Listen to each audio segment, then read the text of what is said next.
Hello friends, എല്ലാവർക്കും good morning. അപ്പോൾ എല്ലാവർക്കും ഇന്നത്തെ ഒരു തകർപ്പൻ വിശേഷത്തിലേക്ക് തന്നെ സ്വാഗതം. അങ്ങനെ നമ്മുടെ രാധികയ്ക്ക് ഫോൺ വരികയാണ്. ഓ, വരുണാണല്ലോ. ഹലോ വരുൺ, എടാ നീ എന്താ വിളിച്ചിട്ട് ഫോൺ എടുക്കാത്തത്? നീ ഇത് എവിടെയായിരുന്നു? അമ്മേ, ഞാനൊരു പ്രധാനപ്പെട്ട കാര്യത്തിൽ ഏർപ്പെട്ടിരിക്കുമായിരുന്നു. അമ്മ ഒരു കാര്യം ചെയ്, എത്രയും പെട്ടെന്ന് ഒരു 10 മിനിറ്റ് കഴിയുമ്പോൾ നമ്മുടെ വീടിൻ്റെ വെളിയിൽ അമ്മ ഇറങ്ങി നിൽക്കണം. അതിൽ ഞാൻ കാശുമായിട്ട് വരും. അന്നേരം അമ്മ കാശ് മേടിച്ചിട്ട് വീട്ടിലേക്ക് പോയിക്കോ. അത് കേട്ടതും, എടാ നീ തന്നെ പുറത്തു പോയതിന് ഇവിടെ ഭയങ്കര പ്രശ്നമാണ്. ആ രേഖയും അവളുടെ ശിങ്കടികളും കൂടെ ചേർന്ന് വലിയ ഇഷ്യൂ ഉണ്ടാക്കി. ഇപ്പോൾ ആ പ്രശ്നം ഭയങ്കര മുകളിൽ നിൽക്കുക. അതുകൊണ്ട് ഞാൻ ഈ സമയത്ത് പുറത്ത് വന്നാൽ ശരിയാവില്ല. ഒരു കാര്യം ചെയ്, നീ ആ കാശും കൊണ്ട് ഇങ്ങോട്ട് വാ. അതിനുശേഷം ഞാൻ നിന്നെ ആരും അറിയാതെ അകത്ത് കയറ്റിക്കോളാം. അത് കേട്ടതും, അത് വേണ്ട, അത് ശരിയാവില്ല. എനിക്ക് കാശ് തന്നിട്ട് വേറെ വഴിക്ക് പോകാനുള്ളതാ. അതുകൊണ്ട് അമ്മ കാശ് മേടിച്ചിട്ട് മിണ്ടാതെ അകത്തേക്ക് പോയാൽ മതി. അത് കേട്ടതും നമ്മുടെ രാധിക, എന്നാൽ ശരി, ഞാൻ വരാം എന്നൊക്കെ പറഞ്ഞുകൊണ്ട് ഇങ്ങനെ നിൽക്കുവാണ്. ഈ സമയം പിന്നീട് കാണിക്കുന്ന വരുണയും ആ ഗുണ്ടകളെയുമാണ്. അതെ, എല്ലാം പറഞ്ഞതുപോലെ അമ്മ വരും. അമ്മ വരുമ്പോൾ 2 കോടി രൂപ നിങ്ങൾ ചോദിക്കണം. അമ്മ ദേ പാവ, ചിലപ്പോൾ പേടിച്ച് ബോധം കെട്ട് വീഴും. തോക്കൊന്നും കാണിച്ച് പേടിപ്പിച്ചാൽ മതി, അടിക്കുകയൊന്നും ചെയ്യരുത് കേട്ടോ. അതൊന്നും ഞങ്ങൾ ചെയ്യില്ല സാർ. എന്നാൽ പിന്നെ മേടിച്ചിട്ട് പിടിച്ചോണ്ട് വന്നിട്ട് 2 കോടി രൂപ ചോദിക്കും. 2 കോടിയിൽ 1 കോടി എനിക്ക്, പിന്നെ 1 കോടി നിങ്ങളുടെ പൈസ ചേതൻ ഗ്രൂപ്പിന് കൊടുക്കാനുള്ളത് കൊടുത്തിട്ട് മിണ്ടാതെ ഞങ്ങളിതാക്കിക്കോ. വിട്ടേക്കണം, കേട്ടല്ലോ? ഓക്കെ സാർ, ഡൺ എന്നും ആ ഗുണ്ടകൾ പറയുക. ഇവർ മിടുക്കന്മാരാണ് സാർ. ദേ വരുൺ സാറ് നോക്കിക്കോ, ഈസി ആയിട്ട് ദേ അമ്മയെ പിടിച്ചോണ്ട് വന്നോളും എന്നൊക്കെ പറയാണ്. ഈ സമയം വരുൺ, എങ്ങനെയെങ്കിലും 1 കോടി കിട്ടണം. പിന്നെ ദേ എൻ്റെ ജീവന് വലിയ വിലയൊന്നുമില്ല. അതുകൊണ്ട് അമ്മയ്ക്ക് വേണ്ടി ഗോവിന്ദേട്ടൻ ചിലപ്പോൾ 2 കോടി തരും. അതുകൊണ്ടാണ് ഞാൻ പറഞ്ഞത് ഇങ്ങനൊരു പ്ലാൻ നല്ലതാണ്. എന്നാൽ ശരി, പെട്ടെന്ന് പോയിക്കോ. 10 മിനിറ്റ് കൊണ്ട് അമ്മ വെളിയിൽ വരും. ശരി സാർ, എന്നാൽ ഞങ്ങൾ പോവുക എന്നും പറയാണ്. അപ്പോൾ അവരെല്ലാവരും പോയി കഴിയും. എന്നാലും സുവർണേ, നീ എന്നെ ഒറ്റ കൊടുത്തല്ലോ. അയ്യോ ഇല്ല സാർ, കൊല്ലുമെന്ന് ഭീഷണിപ്പെടുത്തിയതുകൊണ്ടാണ് ഞാൻ സാറിനെ വിളിച്ചത്. തോക്കിൻ്റെ മുന്നിൽ നിർത്തിയിട്ട് ഭീഷണിപ്പെടുത്തിയാൽ എന്ത് ചെയ്യാൻ പറ്റും സാർ? അങ്ങനെ സാറിനെ ഞാൻ മരണത്തിന് വിട്ടുകൊടുക്കുമോ? പക്ഷേ ഞാനും ചേർന്ന് മരിക്കാമെന്നാണ് വിചാരിച്ചത്. 2 പേരും ഒരുമിച്ച് സ്വർഗത്തിൽ പോയി ജീവിക്കാമെന്ന് കരുതി എന്നൊക്കെ പറഞ്ഞ് സുവർണ വരുണിനെ സോപ്പിടുക. ഈ സമയമാണെങ്കിൽ, അതെ അമ്മയെ ഇങ്ങോട്ട് മാഡത്തെ ഇങ്ങോട്ട് കൊണ്ടുവരുമ്പോൾ ഒരു ഒറിജിനാലിറ്റി വേണ്ടേ? അതെ അതെ, അത് വേണം. അതുകൊണ്ട് നീ എന്നെ കെട്ടിയിട്. ദേ സാറിനെ മാത്രം കെട്ടിയിട്ടിട്ട് കാര്യമില്ല, എന്നെ കൂടെ കെട്ടിയിടണം. അതുകൊണ്ട് നമുക്ക് നമ്മൾ രണ്ടുപേരും തമ്മിൽ കെട്ടിയിടാം എന്ന് പറഞ്ഞുകൊണ്ട് 2 പേരോട് അങ്ങോട്ട് ചെല്ലും. അങ്ങനെ ഇട്ട് കസാരയിലിരുന്നവർ അവരെ തന്നെ കെട്ടിയിടുക. ഈ സമയമാണെങ്കിൽ രാധിക പതുക്കെ വീടിന് വെളിയിൽ വരിക. എന്തായാലും വരുൺ എൻ്റെ കയ്യിൽ കാശ് തരും. ചേതൻ ഗ്രൂപ്പിൻ്റെ കാശ് കൊടുത്തിട്ട് ബാക്കി കാശ് എനിക്ക് എന്നൊക്കെ പറഞ്ഞ് ഭയങ്കര സന്തോഷത്തോടെ രാധിക പുറത്തിറങ്ങി വരിക. പോകാൻ നേരത്ത് പുറത്തിറങ്ങി ആ സ്റ്റെപ്പിൽ നിന്നും കാലെടുത്ത് താഴെ വെച്ചതും ഗേറ്റ് താനേ തുറന്നു. ഗേറ്റ് തുറക്കുന്നുണ്ടതും രാധിക അവിടെ നിന്നു. എന്നിട്ട് സംശയത്തോടെ ഇങ്ങനെ നോക്കി. അപ്പോൾ ഒരു ചുവന്ന തുണി കൊടുത്ത് ഒരാൾ അവിടെ നിൽക്കുന്നു. മുഖം കാണുന്നില്ല. പതുക്കെ മുഖം തെളിഞ്ഞു വന്നു. എന്നും പറഞ്ഞൊരു ചിരിയും.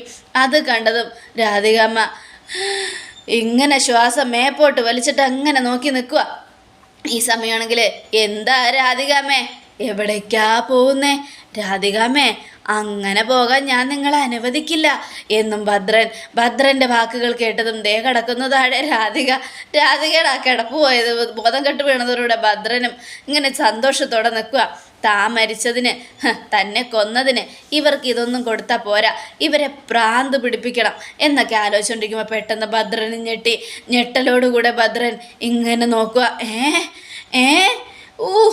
അയ്യോ എന്നൊക്കെ പറയുന്ന പോലെ ഭദ്രൻ പേടിച്ച് വിറച്ച് നിൽക്കുകയാണ്. ബോധം കെട്ട് വീഴാൻ പോയപ്പോഴത്തേക്കും ആ കൈകൾ ഭദ്രനെ താങ്ങി പിടിച്ചു. എന്നിട്ട് വലിച്ചുകൊണ്ട് പുറത്തേക്ക് പോയി. ഈ സമയം അത് വേറെ ആരും ആയിരുന്നില്ല, സത്യദാസായിരുന്നു. സത്യദാസിനെ കണ്ടാണ് പ്രേതമായ ഭദ്രൻ പോലും ബോധം കെട്ട് വീണത്. അങ്ങനെ നമ്മുടെ സത്യദാസും ഭദ്രനും കൂടെ അങ്ങോട്ട് പോവുകയാണ്. ഈ സമയമാണെങ്കിൽ രാധിക അയ്യപ്പൻ നായരാണെങ്കിൽ ആരോ ഓലിയിടുന്ന ശബ്ദം കേട്ടല്ലോ. കുറുക്കനോ മറ്റോ ആയിരിക്കോ എന്നൊക്കെ ആലോചിച്ചുകൊണ്ട് അയ്യപ്പൻ നായർ ചുറ്റോട് ചുറ്റും നോക്കുക. എവിടെ ആരെയും ഒന്നിനെയും കാണുന്നില്ല. ഓ, ആരായിരിക്കും ആവോ? അയ്യോ, ഇതെന്താ സാധനം? ഓ, ഇത് രാധികാമ്മയാണല്ലോ. രാധികാമ്മേ, രാധികാമ്മേ, എഴുന്നേക്ക് രാധികാമ്മേ എന്നും പറഞ്ഞ് രാധികയെ കുലുക്കി വിളിക്കുക. ഈ സമയം ഗുണ്ടകൾ വീടിൻ്റെ വാതിക്കലെത്തുവാണ്. അവരെല്ലാവരും ഒച്ച കേട്ടതും ഗുണ്ടകൾ വന്ന വഴി സ്പീഡിൽ തിരിച്ചു പോവുകയും ചെയ്തു. ഈ സമയം എല്ലാവരെയും വിളിച്ച് നമ്മുടെ അയ്യപ്പൻ നായർ രാധികാമ്മയെ എടുത്ത് മുകളിലേക്ക് കൊണ്ടുപോവുക. ഇതേ സമയം ഭദ്രനെയും സത്യദാസിനെയുമാണ് കാണിക്കുന്നത്. എന്നാലും എൻ്റെ ഭാസ്കര, എൻ്റെ സ്വപ്നങ്ങളൊക്കെ നീ തകർത്തല്ലോ. എൻ്റെ പള്ളയ്ക്ക് കത്തി കുത്തി കയറ്റി ഇറക്കിയ രാധികാമ്മയെ പ്രാന്ത് പിടിപ്പിക്കണം, അതായിരുന്നു എൻ്റെ ലക്ഷ്യം. ഇത്രയും പൈസ നിൻ്റെ കയ്യിൽ എവിടെ നിന്ന് വന്നു ഭദ്ര? അതെ, നിൻ്റെ ഭാര്യയെ ആദ്യമായിട്ട് പേടിപ്പിച്ചപ്പോൾ കിട്ടിയതാ എന്നും പറഞ്ഞ് ആദ്യം 50 ലക്ഷം രൂപയും കൊണ്ട് പോകുന്ന രാധികാമ്മയെ കാറിൽ പ്രേതത്തിനെ പോലെ ഇരുന്ന് ചിരിച്ച് പറ്റിച്ചത് നമ്മുടെ ഭദ്രൻ ഓർക്കുകയാണ്. ആ കഥയും ഭാസ്കരനോട് പറയാം. അന്നേരം നിയന്ത്രണം വിട്ട കാറ് ചെന്ന് ഒരു പോസ്റ്റിലിടിച്ചു. രാധികാമ്മയുടെ ബോധം പോയി. ആ പൈസയും കൊണ്ട് ഞാൻ അവിടെ നിന്ന് രക്ഷപ്പെടുകയും ചെയ്തു. ആ പൈസ കൊണ്ട് നീ ഹോട്ടലിൽ റൂം എടുത്ത് ഇപ്പോൾ ഭയങ്കര സന്തോഷത്തോടെ ജീവിക്കുവാണല്ലേ? അത് പിന്നെ എൻ്റെ ഭാര്യയ്ക്കും കുടുംബത്തിനും കത്തയച്ചു പോയില്ലേ ഭാസ്കര?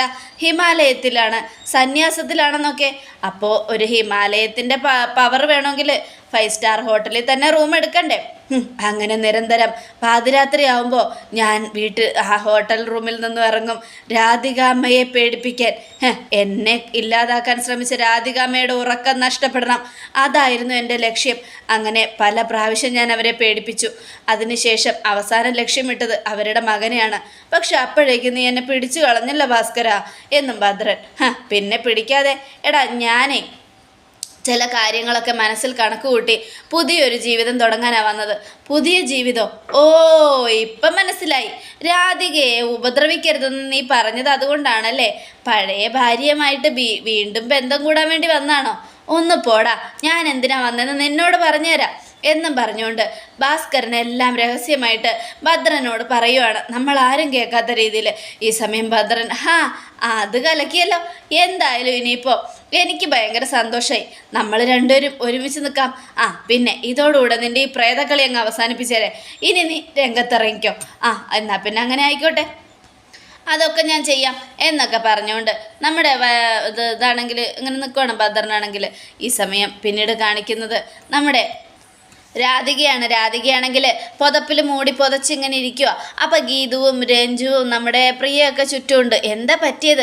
സത്യത്തിൽ രാധികാമ്മ എന്ത് കണ്ടിട്ടാ പേടിച്ചത് എന്നൊക്കെ ഗീതു ചോദിക്കുകയാണ്. പ്രേതാത്മാക്കളുടെ സാമീപ്യം രാധികാമ്മയ്ക്ക് ഉണ്ടായോ എന്നൊക്കെ ചോദിക്കുമ്പോൾ രാധികാമ്മ, എനിക്കൊരു കോപ്പും ഉണ്ടായില്ല, നീ മിണ്ടായിരി, BP കൂടിയിട്ടാ എന്നൊക്കെ പറയണം. BP കൂടിയത് ചിലപ്പോൾ എങ്ങനെയായിരിക്കും? അല്ല, BP കുറഞ്ഞിട്ടാ. ചിലപ്പോൾ BP കുറഞ്ഞതേ പ്രേതത്തെ കണ്ടിട്ടായിരിക്കും. അല്ല, ആ സമയത്ത് അമ്മ എന്തിനാ പുറത്തിറങ്ങിയത്? ഞാൻ പുറത്തൊന്നും ഇറങ്ങിയില്ല എന്നൊക്കെ പറഞ്ഞുകൊണ്ട് രാധികാമ്മ അവിടെ ഇങ്ങനെ രക്ഷപ്പെടാൻ നോക്കുക. ഈ സമയം ഗോവിന്ദ് വരിക. ഗോവിന്ദ് വന്നതും എന്തായി രാധികാമ്മ വല്ലതും പറഞ്ഞോ? അത് പിന്നെ കണ്ണേട്ടാ, അമ്മ പറയുക അമ്മക്ക് BP കുറഞ്ഞിട്ടാണ് തലകറക്കം ഉണ്ടായെന്ന്. ശരി, BP കുറഞ്ഞ് തലകറങ്ങി, BP കുറഞ്ഞു, ശരി, സമ്മതിച്ചു. അർദ്ധരാത്രി രാധികാമ്മ എന്തിനാ പുറത്തിറങ്ങിയെന്ന് പറ. അത് കേട്ടതും നമ്മുടെ രാധിക ഞെട്ടലോടുകൂടെ രാധികാമ്മ ഇങ്ങനെ നോക്കുക. അതെ, എന്തെങ്കിലും പേടി മനസ്സിലുണ്ടെങ്കിൽ തുറന്നു പറ, മനസ്സിൽ വെച്ചുകൊണ്ട് കിടന്നാൽ ഞങ്ങൾക്ക് എങ്ങനെ അറിയാൻ പറ്റും എന്ന് പ്രിയൻ ചോദിക്കുക. ഈ സമയം ഞാനും അത് മാറി മാറി ചോദിച്ചു, എന്നിട്ടും പറയുന്നില്ല കണ്ണേട്ടാ എന്ന് ഗീതവും. എന്തെങ്കിലും ആവട്ടെ, പക്ഷെ ഒരു കാര്യം ഞാൻ പറയാം, വരുൺ അവൻ വരികയാണെങ്കിൽ അവൻ എന്നെ കണ്ടിട്ട് വേണം അകത്ത് കയറാൻ. ഈ സമയം ഗോവിന്ദനൊരു ഫോൺ വരിക.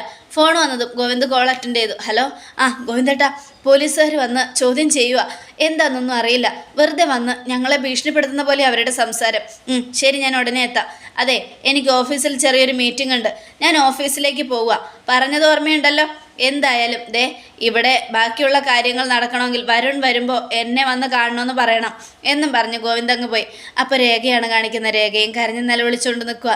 എന്താ രേഖ, എന്തു പറ്റി? ഇതുവരെ വരുണേട്ടൻ എവിടെയാണെന്ന് പോലും അറിയുന്നില്ല ഗോവിന്ദേട്ടാ. ഇത്ര നേരം വിളിച്ചിട്ട് കിട്ടിയില്ല. ഇപ്പോൾ പറയുന്നു സ്വിച്ച് ഓഫ് എന്ന്. ഇന്നലെ ഫോൺ അടിക്കുന്നുണ്ടായിരുന്നു, എന്നിട്ട് എടുത്തില്ല. എനിക്ക് നല്ല ടെൻഷനുണ്ട്. സുവർണ മനഃപൂർവ്വം വരുണേട്ടനെ വലയിലാക്കാൻ ശ്രമിക്കുക. അവളുടെ അടുത്തേക്ക് വരുണേട്ടനെ ചായച്ച് അവളുടെ കൂടെ നിർത്താനുള്ള ആഗ്രഹം അവൾക്ക്. അവളുടെ ഫോണും സ്വിച്ച് ഓഫ് ഗോവിന്ദേട്ട. അത് കേട്ടതും എന്തായാലും അവൻ വരും, മോള് വിഷമിക്കണ്ട. ഈ സമയത്ത് ഇങ്ങനെ ടെൻഷൻ കൂട്ടി അവസാനം കുഞ്ഞിന് ആപത്തൊന്നും വരുത്തണ്ട, ധൈര്യമായിട്ടിരിക്കേ.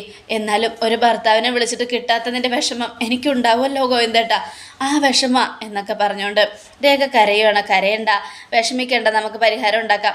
അപ്പോഴത്തേക്ക് അയ്യപ്പൻ വന്നു. അയ്യപ്പേട്ട അവിടെ ഉണ്ടോ? ഇല്ല മോളെ, അവൾ ഇന്നലെ വൈകുന്നേരം അവിടെ നിന്ന് പോയതാ, ഇതുവരെ തിരിച്ചെത്തിയിട്ടില്ല. അത് കേട്ടതും രേഖ ഒന്നുകൂടെ കരച്ചിലായി. വരുണിനെ അന്വേഷിച്ച് അയ്യപ്പേട്ടനെ എങ്ങോട്ടാണ് പോയത്? അത് പിന്നെ ഗോവിന്ദേട്ടൻ ഞാനാ പറഞ്ഞത് അവിടെ ചെന്നൊന്ന് അന്വേഷിക്കാൻ, അതായത് സുവർണയുടെ വീട്ടിൽ. വേറെ വഴിയില്ലാത്തതുകൊണ്ടാണ് ഗോവിന്ദേട്ട. രേഖ വിഷമിക്കേണ്ട, എനിക്ക് ഓഫീസിൽ ചില കാര്യമുണ്ട്, അത് കഴിഞ്ഞിട്ട് എന്നിട്ട് നമുക്ക് ബാക്കിയുള്ള കാര്യങ്ങൾ തീരുമാനിക്കാം. എന്തായാലും അവൻ വരും, വരാതിരിക്കില്ല. ഇങ്ങോട്ടേക്കല്ലാതെ അവൻ പിന്നെ എങ്ങോട്ട് പോകാനാ എന്നും പറഞ്ഞുകൊണ്ട് ഗോവിന്ദ അവിടെ നിന്ന് പോവുകയാണ്. ഈ സമയം രേഖയാണെങ്കിൽ ഭയങ്കരമായിട്ട് കരയുക. ഇതേ സമയം പിന്നീട് കാണിക്കുന്നത് നമ്മുടെ ഗീതു ആണെങ്കിൽ രാധികാമ്മയെ കളിയാക്കിക്കൊണ്ടിരിക്കുകയാണ്. അറിയാത്ത രാധികാമ്മ ചൊറിയുമ്പോൾ അറിയും പ്രിയേ എന്നൊക്കെ പറഞ്ഞുകൊണ്ട് ഈ സമയത്തെ ഗീതു നിങ്ങളൊക്കെ ഒന്ന് പോയി തരാമോ, ഞാനൊന്ന് സമാധാനത്തോടെ ഇരുന്നോട്ടെ. രാധികാമ്മ ആരുടെ പ്രയത്നമാണ് കണ്ടത്? കാഞ്ചനക്ക അന്ത ചൂരൽ വടി എടുത്തിട്ട് വാ, നമുക്ക് രാധികാമ്മയോട് ചോദിക്കാം ഏത് പ്രേതവാ വന്നേന്ന്. അത് കേട്ടതും ഈശ്വര വേണ്ട, ഒരു ചൂരലും വേണ്ട, എൻ്റെ മേത്ത് വന്നത് പ്രേതമൊന്നുമല്ല, നീ പോ എന്നും പറഞ്ഞ് എല്ലാത്തിനും ഓടിച്ചു വിടുക. പിന്നീട് വിനോദും വിലാസിനിയാണ് കാണിക്കുന്ന. പോലീസുകാർ വന്ന് ചോദ്യം ചെയ്യുക. ഭദ്രനെ ഇതുവരെയും ആരെങ്കിലും വിളിച്ചതായിട്ടൊരു ഇതുമില്ല. ഭദ്രൻ്റെ നമ്പറിൽ നിന്നും നിങ്ങൾക്ക് കോളെങ്കിലും വന്നോ? ഇല്ല, ഫോൺ ഉപേക്ഷിക്കുകയാണെന്നും ഹിമാലയത്തിലേക്ക് പോവുകയാണെന്നും സന്യാസം സ്വീകരിക്കുകയാണെന്നും ഭദ്രേട്ടൻ കത്തയച്ചു എന്ന് പറഞ്ഞല്ലോ. അതൊക്കെ ശരി തന്നെയാണ്.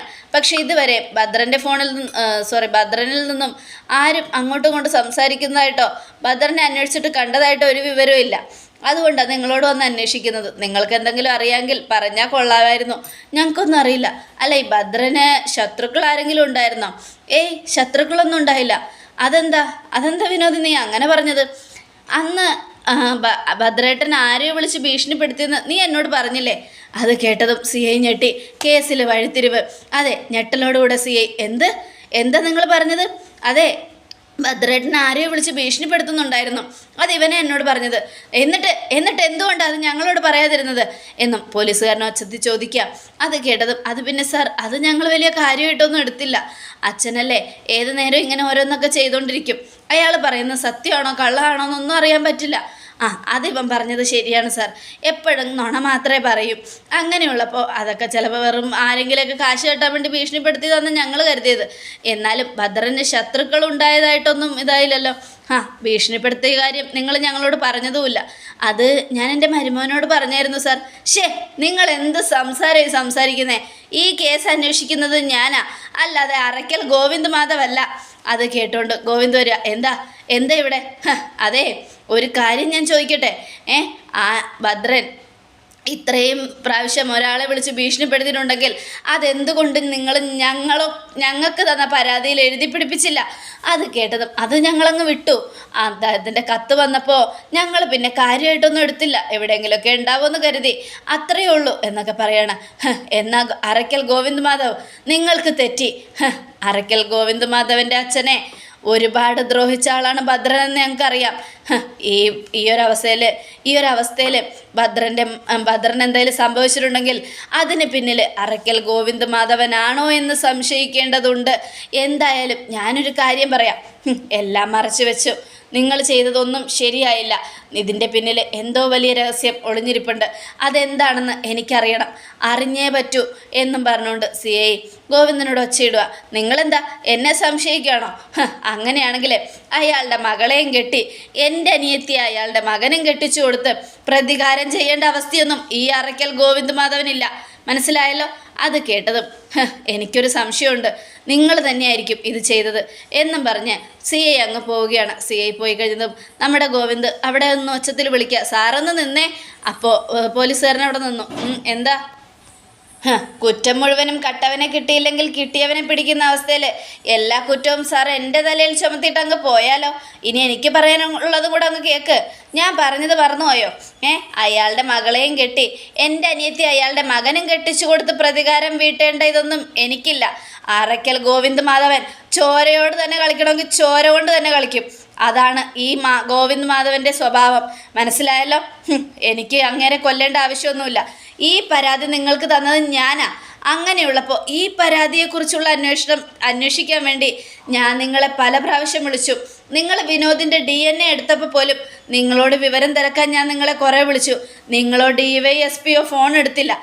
അതിനെക്കുറിച്ച് അന്വേഷിക്കാൻ ഞാനിനി എന്താ മനുഷ്യാവകാശ കമ്മീഷനിൽ പോയി പരാതി നൽകണോ? അങ്ങനെയാണെങ്കിൽ ദേ നിങ്ങളുടെ മുകളിലിരിക്കുന്ന കുറേ ഏമാന്മാരും മന്ത്രി വരെ നിങ്ങളെ വിളിക്കും. എന്താ സാറേ, എനിക്ക് പിടിപ്പില്ലാന്നാണ് സാറിൻ്റെ വിചാരം എന്നും നമ്മുടെ പോലീസുകാരന് നാവ് പിഴുതെടുക്കുന്ന രീതിയിൽ ഗോവിന്ദ് ചോദ്യങ്ങൾ ചോദിക്കുകയാണ്. അതെ, അല്ലെങ്കിൽ ഇവർക്കുള്ളൊരു സ്വഭാവമാണ് കട്ടവനെ കിട്ടിയില്ലെങ്കിൽ കിട്ടിയവനെ പിടിക്കുക എന്നുള്ളത്. ഗോവിന്ദ് മാധവ് പരാതി കൊടുത്തിട്ട് അവസാനം ഗോവിന്ദൻ്റെ നേരെ തന്നെ തിരിയുവാണ് പോലീസുകാർ. അത് ഗോവിന്ദ് വെറുതെ വിടുമോ? ഇനി എന്തൊക്കെ സംഭവിക്കുമെന്ന് തീർച്ചയായിട്ടും കാത്തിരുന്നതിനാണ്. ഇപ്പോൾ ഗോവിന്ദൻ്റെ ഓരോ ചോദ്യത്തിന് മുൻപിലും മറുപടി കൊടുക്കാനാകാതെ തലയും കുനിച്ച് നിൽക്കുവാണ് നമ്മുടെ CI. ഇനി എങ്ങനെയായിരിക്കും ഭദ്രൻ്റെ വരവ്? ഭദ്രൻ മരിച്ചിട്ടില്ല, ഭദ്രൻ തിരിച്ചെത്തിയിരിക്കുകയാണ്. ഇനി ഭദ്രനും ഭാസ്കരനും കൂടെ ചേർന്ന് കളിക്കാൻ പോകുന്ന ആ വൃത്തികെട്ട കളികൾ എന്തൊക്കെയാണെന്ന് തീർച്ചയായിട്ടും കാത്തിരുന്ന് കാണാം. അറയ്ക്കൽ കുടുംബത്തെ തകർക്കാനാണോ ഇല്ലെങ്കിൽ രാധികയെ തകർക്കാനാണോ അവർ രണ്ടുപേരും ഒന്ന് ചേർന്നിരിക്കുന്നതെന്ന് മിസ് ചെയ്യാതെ തന്നെ കാത്തിരിക്കുക. എല്ലാവർക്കും ഒരിക്കൽ കൂടെ നല്ലൊരു ശുഭദിനം തന്നെ ആയിക്കോട്ടെ. Thank you.